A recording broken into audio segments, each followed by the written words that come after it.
వేసిన మార్చుడు తప్పంటే మరి దాన్ని అది దాన్ని పలుపు కదా తప్పేందుకైంది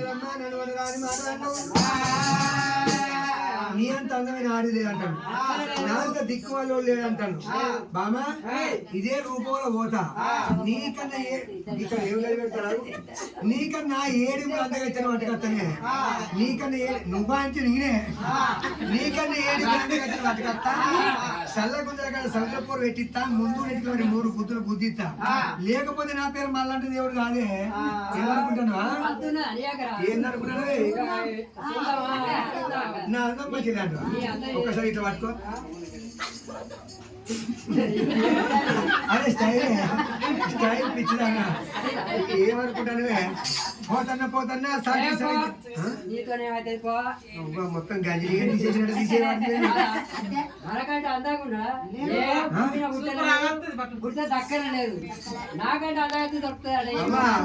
దీన్ని తీసుకొచ్చుకున్న కాడికి అప్పుడు మంచిగానే ఉండేది ఈమె శోభలు పెట్టినాక ఇది మానేది ఈమె ఏమి చెప్తాదో తెలియదు ఉప్పు మా ఇంటికి వస్తుంది పప్పు మా ఇంటికి వస్తుంది దేనికైనా మా ఇంటికి వస్తుంది నేను లేనప్పుడు దీనికి ఏమో మాయమాటలు చెప్పి దీన్ని చేయబట్టి కారపొడి ఈ కారపొడి శోభ తెలియదు సరే సరే భగవంతుడు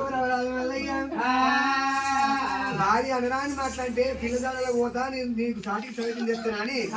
భార్యతో చేతులు పెట్టుకున్నాడు భగవంతుడు బయలుదేరిండు రవరాజు వల్ల అయ్యో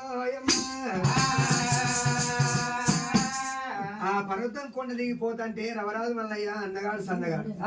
పుట్టు గజ్జల్లాగో పైన టోపికుల్లా ఏ పనార బంతి కట్టు ఎండి ఈరగోళం కళ్ళల్ల కలి రేకులు పళ్ళల్ల పలి రేకులు ఇంకా ఇంత మూర నొట్టు చిత్రకన్ను ఆ చేత బతుకం మల్లయ్యకు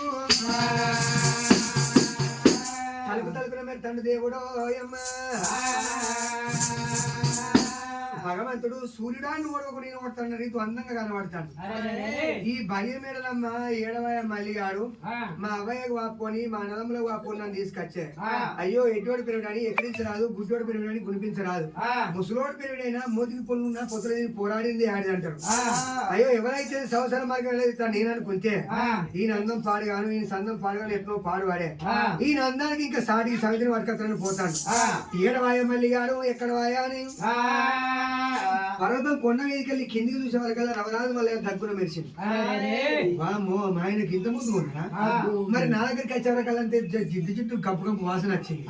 మరి ఈ రూపంలో పోతే సాటికి సవితిని పట్టుకొస్తాడు నా భర్త అన్నమాట తప్పేటోడు కాదు అబద్ధం ఆడేటోడు కాదు మరి ఈ రూపంలో పోతే సాటికి సవితి దొరకదా ఏమయ్యో పోకుండానే ఇక నా అంటే ఇవరకనే నీ అన్నగాని మాట్లాడినా నీకన్నా దిక్కుమాలు ఆడేది నీతో సంసారం చేయాలన్నా నా భర్త అసలే కోపకొండోడు అత్తడా ఏం చేయాలి అని చెప్పి అటు ఇటు చూసేవరకల్లా రేణుక ఎల్లవ కనబడ్డది రేణుక ఎల్లవ ఎవరు రవరాజు మల్లయ్య అక్క 7,000 మంది ఏర్పుల వల్ల 12,000 మంది పంపల వల్ల ఎప్పుడు పెట్టుకొని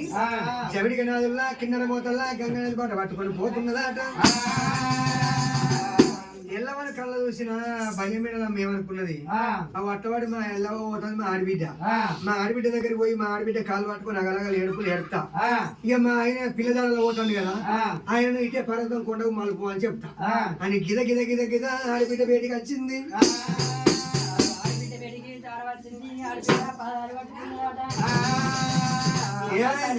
ఏమైందే మరల ఎందుకో ఓ అని ఏడ్చుకున్నా ఏమైందే ఏం చెప్పుకోవాలి నా కోస నా కట్ట మా భుజాకెరక మా మమ్మీకెరక అయ్యో మీ తమ్ముడు మల్లయ్య నేను మంచిగా లేనాట నేను అన్నం వండినా మెచ్చలేడు కూర వండినా మెచ్చలేడు నేనే పని చేసినా అస్సలు మెచ్చలేడు అస్సలు మెచ్చలేడు నన్ను ఎట్లా పడితే అట్టనే కొట్టిండు ఎట్లా పడితే అట్టనే తిట్టాడు కదా దాగా కొడతాడు ముక్కు లేరు పెట్టాడు ముక్కు లేరు అంతేనా అల్లేం పర్వాలేదు ఏమనలేదా ఏమనలేకుండా కొట్టినా అంటే ఇప్పుడు నువ్వు ఇటు మాట్లాడుతున్నావా అదే అయితే ఇప్పుడు ఏమంటాడు పిల్లలు పిల్లల పోతాడు నాకంటే అంత కత్తి తీసుకొచ్చి రెండో సంవత్సరం పెళ్లి చేసుకుంటాడట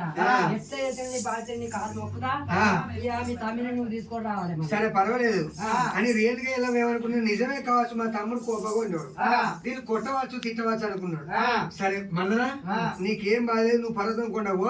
మా తమ్ముని పర్వతం కొండకు పంపిస్తానని చెప్పి మళ్ళీ మాట ఇచ్చింది రేణుగా వెళ్ళావా గిద గిద గిద మరి తమ్ముని వేడికి వచ్చింది ఓయ్ తమ్ముడా రా తమ్ముడు రేణుగల్లా తమ్ముడా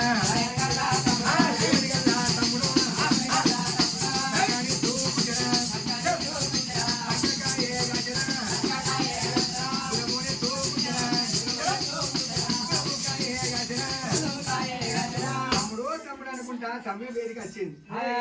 వచ్చేవరకల్లా రవరాజు మళ్ళీ కళ్ళ చూసిన అక్క ఏమైంది ఎందుకో ఏడ్చుకుంటూ వస్తాను తమ్ముడు తమ్ముడు అనుకుంటూ వస్తాను ఏమైందని అనేవరకల్లా రేణుక ఏమన్నది తమ్ముడా నువ్వు పిల్లదాలలో పోతున్నావు అంటున్నావురా అదురా తమ్మి ఇద్దరు వెళ్ళాలోని ఈయనం చూడు ఇప్పలు పూసిన కాలం చూడు తమ్ముడా మరి భార్య భర్తలు అంటే లొల్లి రాక మానది జవడం రాక మానది తమ్ముడా భార్య భర్తలు లొల్లి అంటే నీళ్ళ బుగ్గ